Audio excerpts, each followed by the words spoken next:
Hi Aries, this is Jav. Welcome po sa ating channel. By the way, Aries, this is your weekly Gabay Tarot reading from October 27 to November 2, 2025. Gamitin ang reading na ito bilang gabay lamang. Kung naka-resonate kayo, comment down. Tandaan, Aries, ito ay general reading. Kunin nyo lang po kung ano naka-resonate sa iyo. This is for you, Aries. Ngayong October 27 to November 2, 2025 po.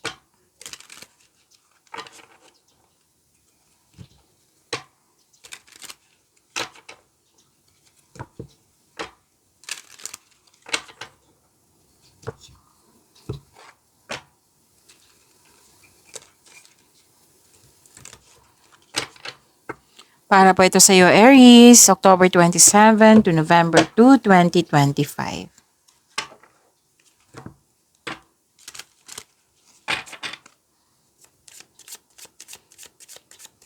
Angel number po para kay Aries, ngayong October 27 to November 2, 2025.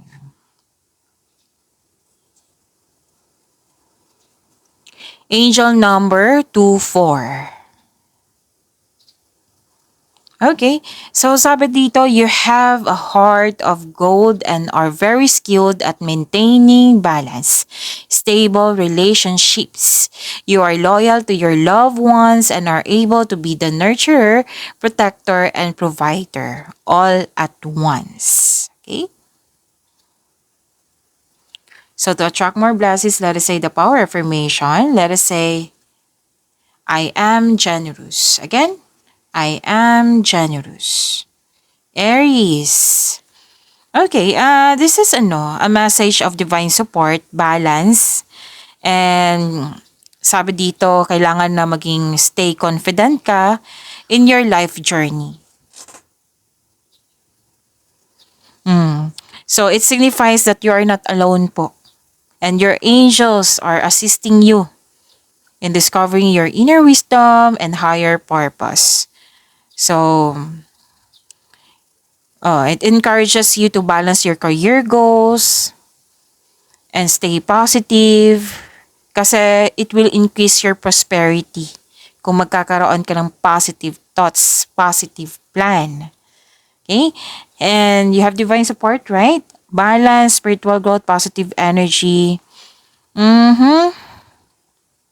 So stay confident, believe in your abilities, and keep working towards your dreams. Oo, pagpatuloy niyo magiging masipag sa pag-achieve ng yung goal, ng yung dream sa buhay. And seek guidance, yung mag-meditate kayo, mag-pray, and look for signs from the universe to stay on your path. And embrace balance po. Huwag kayo magpabaya na alagaan nyo din yung sarili nyo. Mag-focus kayo sa goal nyo sa buhay. Okay? So that is, angel number 24. Maraming salamat po sa inyong patuloy na suporta, sa mga nag-donate, sa mga hindi nag-skip ng ads, maraming salamat po. Sa mga hindi pa nag-subscribe, subscribe na po kayo at click bell notification para malaman nyo na may bago tayong video. Para sa mga gusto magpa-reading po, comment po kayo ng personal reading. Again, comment kayo ng personal reading and check my reply sa comment section. Oh, wow! Aries! Dalawang card mismo nagsabi dito na prosperity is yours. Harvest time po ito. Pwedeng may dumating na opportunity na makapagbigay sa iyo ng malaking pera. Cash flow kasi nakikita ko dito maraming transaction. You deserve this. May parating na malaking pera po. Claim nyo na, Aries. And, okay. May dito pwedeng may na-miss ka, pwedeng may loss of connection sa isang tao. Tapos, or loss of things or loss of opportunity. Nangyari to sa nakaraan ha. Tapos, nakikita ko dito na gumawa ka ng paraan para matulungan yung sarili mo. May kausap ka dito Pwedeng parents mo, mentor, coach, parents, na nagbigay ito ng support sa'yo. Lalo na't nagbigay ito ng wisdom message sa'yo nang siyang dahilan na na-motivate ka. Okay? So, ang ganda po, Aries. Claim nyo po. This is about your energy, Aries, ngayong week na ito, October 27 to November 2, 2025. Ang ganda. Ay, nako, ang ganda. Aries. Para sa mga bago dito, kung may napansin kayo na repeating message, yan po yung pinupush ng card sa inyo na kailangan yung bigyan ng atensyon, solusyon at aksyon kung maaari po. So, ano yung energy ni Aries?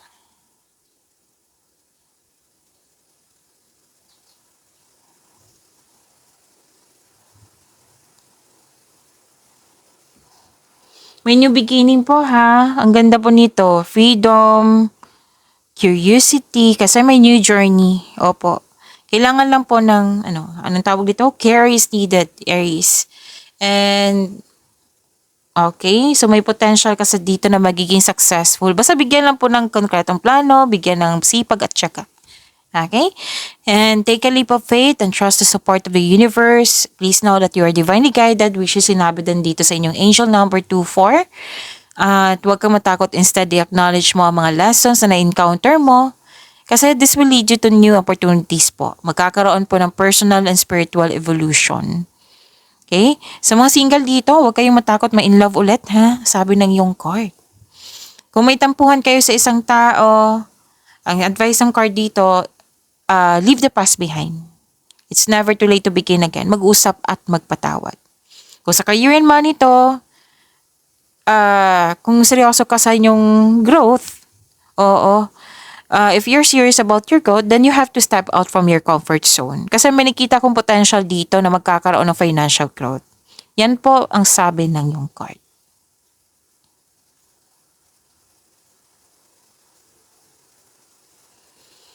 Okay, so may dito success, positive outcome.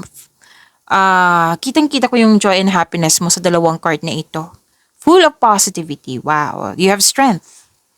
This is happiness, this is success, this is achievement na parating or nangyari na. May parating na blessings na it will lead you to happiness.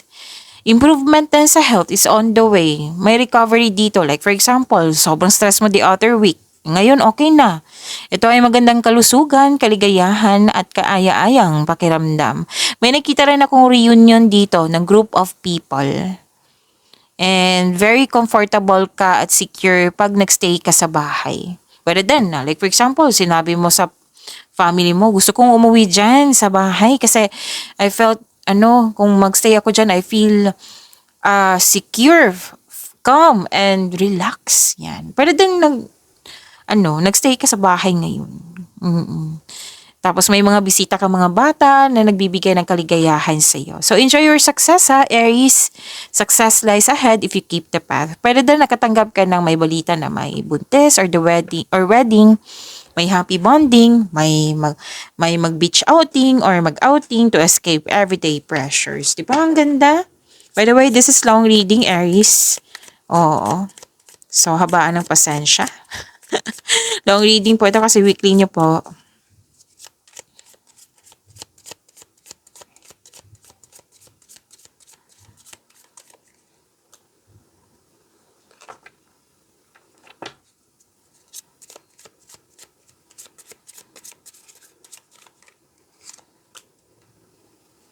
Ganda naman, Aries. Naghahanap kayo ng solusyon sa inyong problema dito, sagot sa inyong mga katanungan. So, sabi ng card dito, nasa iyo na yung sagot. All life's answers are within you.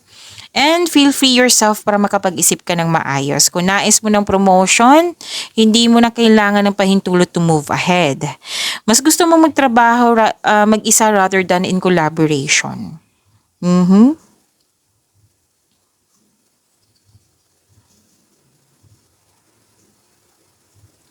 Okay. May bata talaga dito na nagbibigay ng happiness sa'yo, Aries. Pwede din nagkaroon ka ng panahon sa iyong inner child kung walang bata dyan. Or pwede din may tinuturuan kang bata. And very supportive ka sa group of, what I meant is very supportive yung group of people sa'yo. Oo, sila yung dahilan na para ma-motivate ka, nagkaroon ka ng dahilan na para mag-focus ka sa pag-achieve ng goal mo. Eh, may ano pa rin dito, sinasabi na may outing, may ganap na reunion, pagtipon-tipon ng grupo ng tao, magkakaroon ng pagkakaisa, you're making memories. Diba? Ang ganda. Claim nyo po, Aries.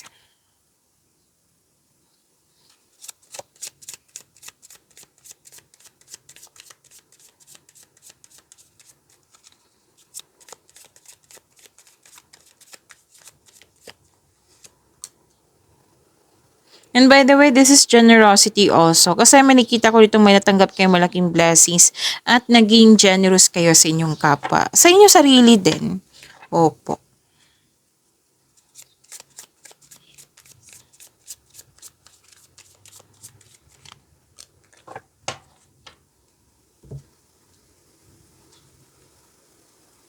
May bagong pasok dito sa buhay ng pag-ibig. Bagong relasyon.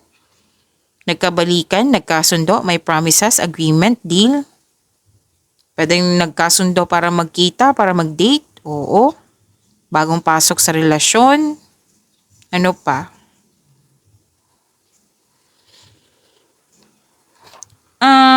Sa mga single dyan. Okay. Kasi this is a destiny eh. May destiny na na magaganap. Single ka man marelasyon sa buhay mag-asawa. Oo. Na may parating na bagong tao sa inyong buhay na makapagbigay sa iyo ng peace and love and happiness sa iyong buhay. Tapos nakikita ko dito yung pagmamahalan nyo sa isang tao. Sa relationship to, sa isang tao, pwedeng patalik mong kaibigan, family ba, or sa person mo.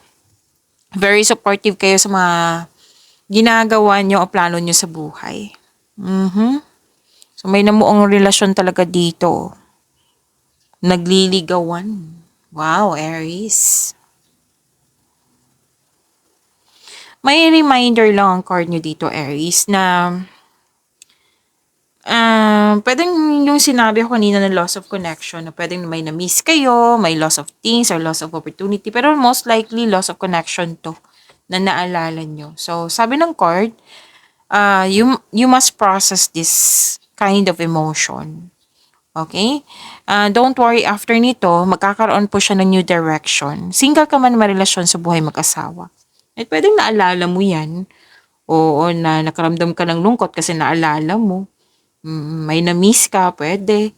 Opo.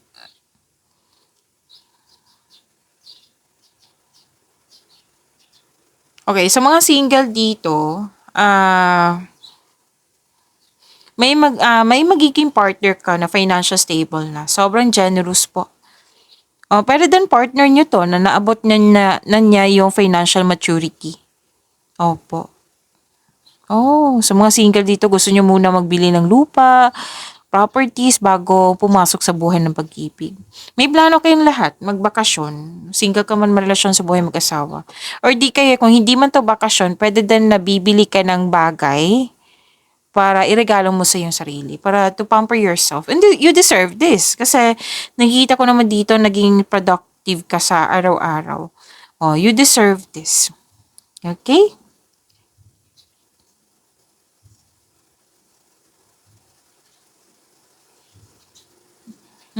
Nakita ko talaga dito generosity. Kanina pa to, 'di ba? Sa inyong angel number 99.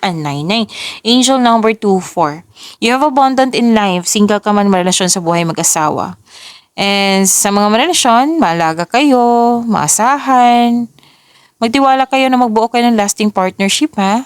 Pwede din sa person mo to, matalik mo kaibigan, sa family member, kung sino man yan malapit sa'yo, Aries. May fertility dito, oh. So this is your chance. Kung gusto nyo po ito. And may nanganak, may nag-aalaga na mother figure sa'yo or kayo po ito. May mag-start na ng family, may nag-aalaga ng family. Di ba ang ganda? Claim nyo po. Maraming mensahe dito. Okay, pwedeng ipakilala mo na yung partner mo sa grupo ng tao or kayo ang ipakilala sa grupo ng tao. Nakikita ko rin dito na some of you makakatanggap ng mana, pension, retirement o masaganang ani ng buhay. Kasi wealth ito eh. Nagkaroon ng panahon sa family. And Oo, puwede din nagse-save ka para sa iyong sarili, sa kanya, sa family mo. And may nakita kong healing dito, you are moving forward. Yeah, single ka man marelasyon sa buhay mag-asawa. Pagyamanin niyo po yung blessings na binigay sa inyo. Aries, see you tomorrow. Maraming salamat po.